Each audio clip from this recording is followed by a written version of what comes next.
Hey guys, welcome back for more tutorials. My name is Magnet, and today let's go through taking a safe third in ZvZ. I know this is a kind of a problem for a lot of players. They don't really understand ways that they can take bases beyond their natural in most matchups. This goes for ZvZ, ZvT, even in the other races, PvP, all this other stuff. There's a lot of situations where people just don't quite know the ways that pros are able to get away with taking a third base without just taking a huge all-in and dying to stuff like that. We're going to talk mostly about how to get it up via aggression, different build orders you can use to get them up, and unit compositions especially that will keep you safe against someone that tries to attack your third base. So let's go ahead and jump into the game here, and we will talk about that at length. We're going to watch Hydra versus True, and in this game especially, or actually I should mention first of all, one of the big things in ZvZ, especially at higher levels, is the whole idea of producing a lot of Zerglings when you're ready to take your third base. This is going to be because taking a natural is a lot easier, considering most of the time Zergling speed won't be done.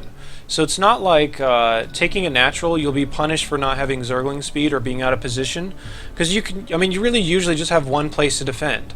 But once the third base comes up, speedlings are a big deal as far as being able to punish somebody that takes a third and doesn't really have the tools to deal with that. So what's really common and what we talked about in the strategy video for ZvZ is that producing a lot of Zerglings when you're ready to take your third base or right after you put it down is going to be good both for trying to cancel his third base and for defending your own. So you might get into weird situations with Zergling versus Zergling, but this is all really normal stuff, and that's mostly what we're going to see in this game. So that's one way you can do it. If you don't want to do that, we do have other options which we'll talk about a little bit later in the video. But for right now, both of them opening up very normally, and we can see the builds are basically identical. Nothing too crazy, neither one really mining gas. And Spine coming up here for Hydra, so just trying to stay safe against any random timings you might have to face. Trying to get a scout in there, but it does get denied unfortunately, so just playing a little bit safe here. Both of them grabbing their gases now. You can see they're both on 3 gases. So this is all very normal stuff, and eventually going to transition into a Roach Warren. So roaches are one really good way to take a third base, and we're not going to quite, I guess I'm thinking of a different replay for some reason, but we're not quite going to see the big swell of Zerglings like you'd normally see around a third base timing. So one way you can kind of dissect this is, let's try to figure out what my opponent is doing. So let's see this from True's perspective, third's perspective, LOL. So if you're True, and you see a wall like this, they're typically going to want a wall because they want to not have to produce a lot of Zerglings until it's time for them to actually take a third. Or, I mean, they want to skip the whole Zergling and Baneling phase. They just want to go straight for roaches. So the idea from True here is if you see a wall like this, and especially a wall with a Roach Warren on the front, then it's going to mean most of the time that they don't really have any interest in using Zerglings this game, which means that you can typically take a really fast third. Because if they produce roaches, they're going to be really slow as far as getting across the map, and you'll be able to see that long ways coming with your Overlord spread. True is also keeping an eye on the third base location for Hydra, at least the one that he would normally take. He could also take the one over here. But True, like we were talking about, he's producing that round of Zerglings once he takes the third base. So it's not going to be Zergling versus Zergling, but this time rather one player is going for the very defensive Roach build. True identifies that and just says, I'm going to take my own third because you're going to be really slow as far as getting on the map, but I'm still going to produce those aggressive Zerglings and try to cancel yours at the same time. So this is both safety through aggression and safety through understanding what the opponent's build is. Opponent's build, if he just wants to sit behind that wall, it's going to take him a long time to move out here and take his third base. And if you have a lot of Zerglings, this is the type of opportunity that you can get a lot of times, surrounding these big roach balls or just surrounding the third and kind of taking the losses on the Zergling for getting a faster third up. So throughout all of this, True may be in a little bit of trouble if he overcommits too hard against these roaches and doesn't get his own out, or at least have an answer for the roaches. But he can still maybe cancel the third here. More importantly, his third is totally untouched because he's the one being aggressive, he's the one producing Zerglings here, and he's the one identifying Hydra's build, and he's able to get this third up, and he should have a fairly decent economic advantage from this point. At least if he can ever cancel this, which by this point there might be too many roaches, you might just have to go home. But he's still trading pretty well against these roach numbers if he can get full surrounds on him. So that's the more typical way, and sometimes you'll butt up against other players that are going for Zerglings as well. But a lot of times if you can identify their build as far as this type of walling strategy, there's not really a big reason for them to produce Zerglings. So the faster third you can take, maybe the more drones you can get out here. You can see Hydra is in a bit of a drone lead, but True definitely did establish his third safely, and maybe he just feels more comfortable getting the aggression on. And if you're able to get this aggression on and trade well against these roaches, then you can start squeezing out a lot more drones and kind of taking the economic lead because you had this faster third, more larva and whatnot. So you don't get a huge advantage from plays like this a lot of the time. Sometimes you will, especially if you can cancel their base. But even if you don't, you're still totally fine. And the whole point was that you got your third base up without too much contention. So that all went really well for True. And that's basically the fundamental idea of identifying their build and identifying that if they're going to be super passive, I can still go for aggression, still make it work. I don't necessarily have to, but the more passive their build is, then the faster I can get my expansion up and safely defend it. So this time we're going to see Sen versus Czech, and this is going to be mostly about taking your third with defensive structures, which is not something you see all the time, but it definitely can be useful. Both of these guys are going to adopt the whole Zergling aggression game, and this was the one I was thinking about. So both of them are going to be adopting the aggression after the third base starts with the Zerglings. So that they're going to kind of butt up against each other with Zergling versus Zergling. But if you want to play that more defensively and kind of just accept their attacks, and if you have static defenses down, then those static defenses can really help out a lot as far as holding that off and giving you an advantage because they're losing units to your static defenses, which is always going to favor you. So Sen taking an expansion here, going hatch first, kind of just willingly taking a risk. It looks like a pull first here from Czech, and he's grabbing his hatchery a little bit later. The drone counts won't be too much different, which we can check this out, and I like to talk about this a lot. The biggest difference is that he did spend an extra drone on this not hatchery, but rather the extractor, and the difference is still really only one drone if you don't count the one that made the extractor, or if you do whatever. But the difference isn't that great. It's really not going to make or break the game. So I always think it's interesting to talk about hatch first versus pool first type of stuff. So Sen going for this faster Spire, going to add on a Baneling Nest of his own here. So both of them not going for super fast Roach, and they both should really know it if they're able to ever get any scouting. We're not seeing a wall here. We're not seeing a Roach Warren here at the front. So it's pretty unlikely that either of these guys are going to go roaches from the perspective of not knowing for sure. You can kind of just add that up and see there's not really a wall here. There's not any creep tumors being started, so kind of figure out that maybe he's going to be aggressive with Zerglings instead. So Sen's lair is pretty far along, and now comes the point where he starts to produce a lot of Zerglings. He's getting a spine crawler up here, and he's going to be taking his third here fairly quickly. The timing of a third of about 7 minutes is about as quickly as you can usually afford to get it down without taking too much damage. By the way, 2 spine crawlers coming up here, so very defensive stuff here from Sen. And this is an interesting game because this is going to be Muta versus Muta, so this is kind of unintentionally going to be a Zergling versus Zergling fight when taking the third base for both of these players. But Muta especially, and especially if you're going up against Roach, is a really nice way to take a third base because it punishes them if they ever want to try to attack yours, assuming you can get the Mutas out quickly enough. So the idea here from Sen is he's going to position an Overlord down here by his third where he wants to take it. He's going to have these spine crawlers, and he's going to play defensively once he realizes that it is Muta versus Muta, which he's going to see here in just a second. Should have seen it by now. So he knows for sure it is Muta versus Muta. He's going to take this, and he knows that the Zergling aggression may come from either side. So he's going to start pooping out creep here from his Overlord, and he's going to start walking his spine down.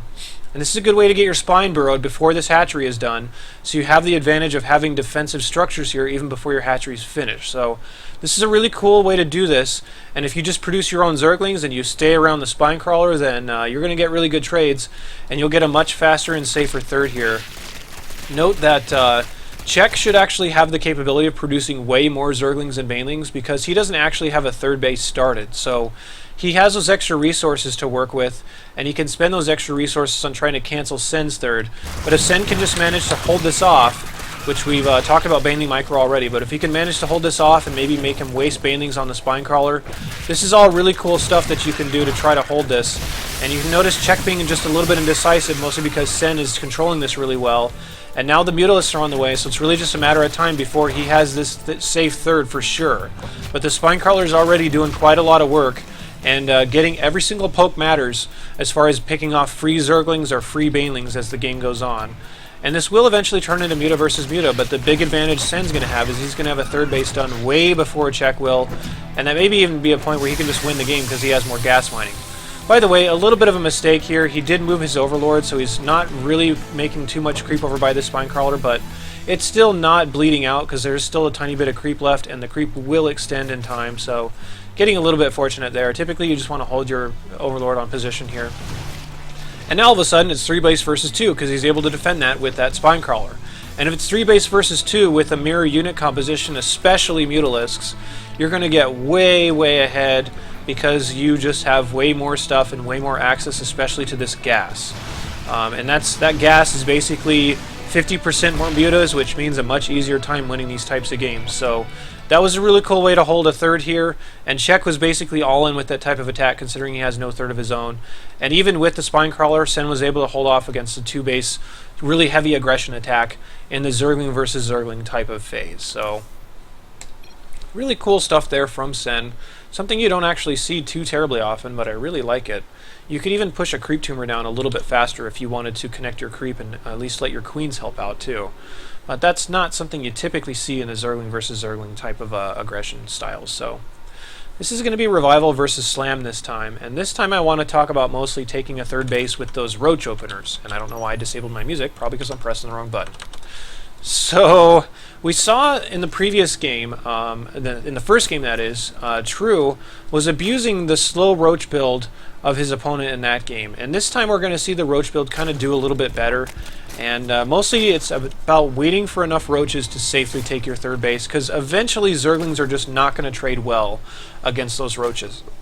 Excuse me. So if you're a player that really likes to play roaches, and you want to know how to take your own safe third in that type of build against somebody that's super aggressive with Zerglings, which is, again, the central point of all these games that we've seen so far, then you just need to know to not move out too early and to kind of keep an eye on what your opponent is doing.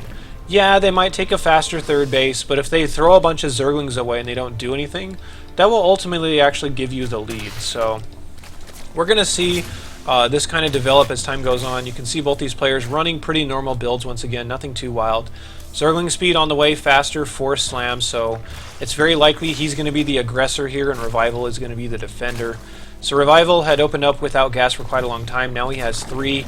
He's going to start a Roach Warren here and kind of start building up his wall like we talked about. It's really common, especially if you want to go into these Roach builds. And typically, if you just wait for enough Roaches to come out, maybe wait for about 7 to 8 before you want to really get interested in taking this third base. That'll be really safe, and 7 to 8 Roaches is a point where Zerglings have a hard time trading against it. By the way, we're seeing this huge Zergling swell once again from Slam, and this is very, very common at this phase of the game when both players are thinking about taking a third, because if you get an advantage with these Zerglings, then you're going to be way, way ahead. But since Revival is opening up very defensively and hasn't even really tried to start pushing out, he can sit back here on his wall and just wait until he has enough Roaches to start slowly pushing out. So he starts up some Roaches here, 6, 7 Roaches on the way. He does have a lot of Queens here, and it looks like there's no units here right now. And he can transfuse these walls or the Queens if he absolutely needs to, and that's why the usefulness of these walls exist.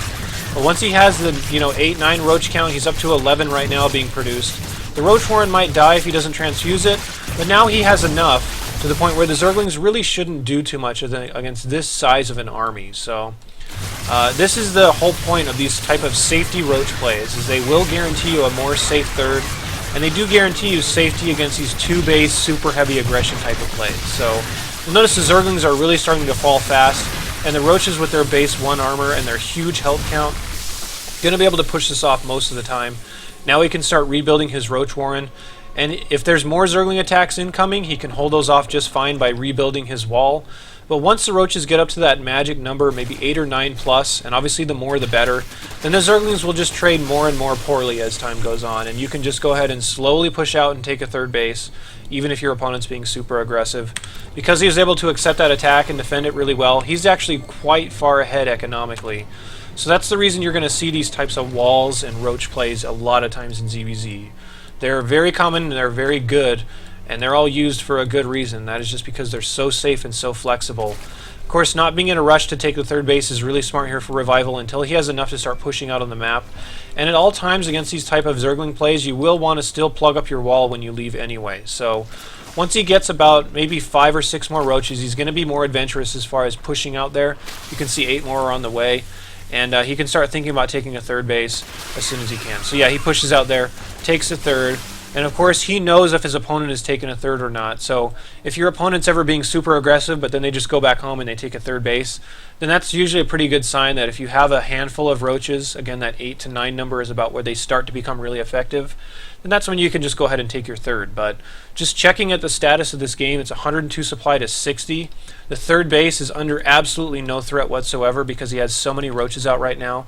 And this is to the point where if his opponent waits too long to take a third base, Revival could just attack across the map with these roaches and win. And that's exactly what we see here in about a minute. So if you're the player that's the roaches and you defend a big Zergling attack like this that tries to attack your third base and try to keep that from going down, or maybe tries to catch you moving out too early with your roaches, as soon as you have enough to feel comfortable, just go out there and make them pay for it. Most of the time they won't be able to hold, and worst case scenario, if this third base gets canceled, you can still wall back here and hold off the Zerglings for quite a long time. But there's just no chance whatsoever that Slam is able to hold this because he committed too hard to that Zergling attack. So a lot of different ways to take a third base here, and I hope that at least gave you guys some good ideas as far as taking a third. So if you have any questions, just post them down in the comments. I have a lot more Zerg tutorials in the description of this video, so check that out. If you like the video, subscribe and leave me a comment if it helped you out with anything. I really appreciate stuff like that. Kind of helps keep me going. But yeah, so I'll be back with more videos very soon in the future, so keep an eye out for that. Until then, I'll see you later.